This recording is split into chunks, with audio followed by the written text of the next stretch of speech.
Oh, come in. No, do come in. George has made himself very comfortable. I think he thinks this rug is just for him, don't you, George? Yes, you lovely boy. Yeah, he's knows what to do on a winter day. Well, you find me relaxing and sort of in celebration mode because although we British don't keep the feast of Thanksgiving, I have so many American friends that I always feel I want to keep it with them, and in fact I've got out, as it were, for a virtual toast to my American friends, a little drop. Whenever I go over to America, I always take a single malt whiskey with me, you know, from the duty free, so that I can share something glorious from the British Isles with them, particularly around their Thanksgiving. This is a lovely Jura single malt called Journey. It's absolutely new. I'm going to pour myself a drop. Perhaps you should have one too. And I'm pouring it into this lovely lovely whiskey tumbler with my college's coat of arms on it. It's Girton College, which they gave me, I suppose, in its own way as a bit of Thanksgiving as part of my leaving present. And so again, an occasion of Thanksgiving. I think Thanksgiving as a regular annual day is a really good idea. I think it's one of those things we could borrow from the Americans. Of course, their Feast of Thanksgiving has this very particular and poignant historical origin. Those Pilgrim Fathers enduring the first winter in this new bleak environment when they'd sowed their crops, but they didn't, you know, they couldn't get the harvest in, you know, enough to feed themselves. And the original First Nations people there, who were astonished to see these European strangers come, actually shared with them and helped them and showed them what could be best sowed and harvested. And two communities that could have been very separate and tragically did become very separate later, actually alienated communities discovered that they needed each other. And so they had this Feast of Thanksgiving. And so right at the heart of Thanksgiving is not only Thanksgiving for the people who look like you and your particular friends, but Thanksgiving for all of us, and a recognition that we all need each other. So although we don't have that historical moment, I do like to take a moment and be thankful. I mean, I'm extraordinarily thankful I'm thankful for what you see here. I'm thankful for this little study.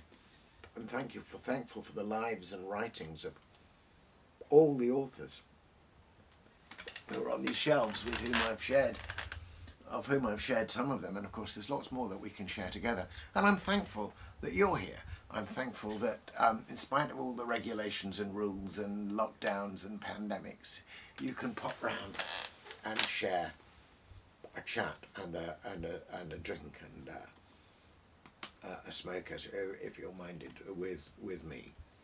I'm thankful for George and Zara. I'm thankful for my family.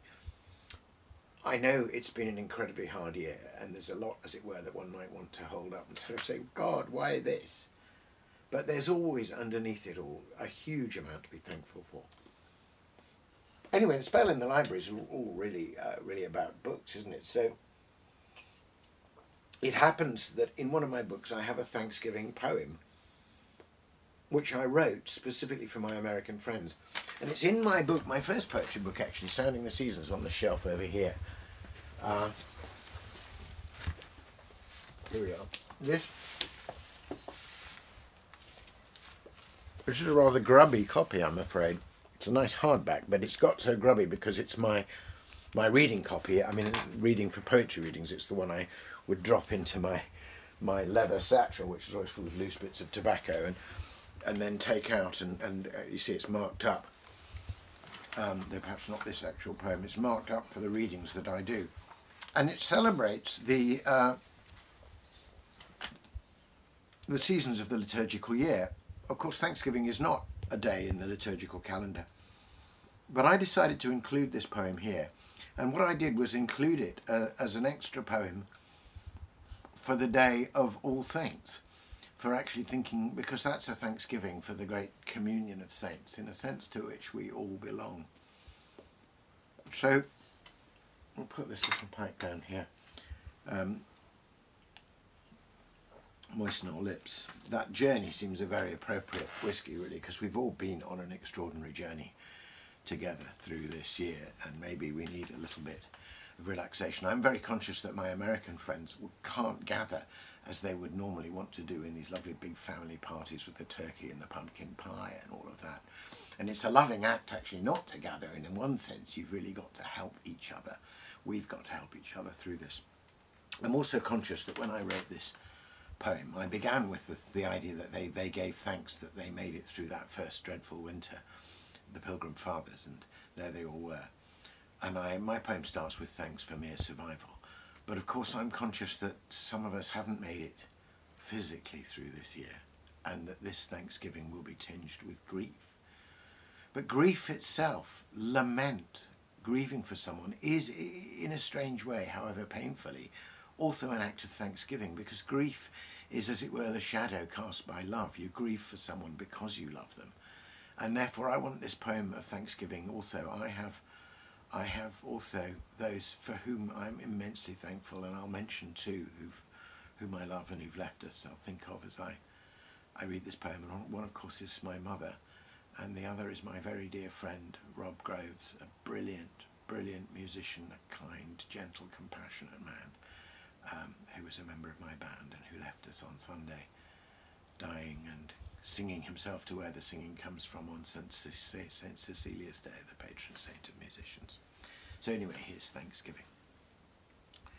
Thanksgiving starts with thanks for mere survival, just to have made it through another year with everyone still breathing.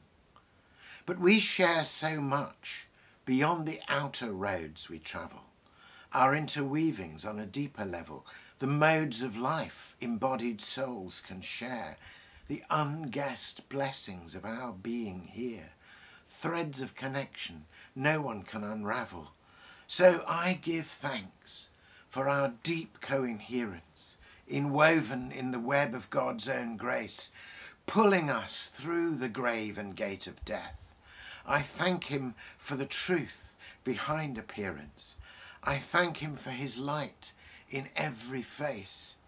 I thank him for us all with every breath. So, here's to Thanksgiving.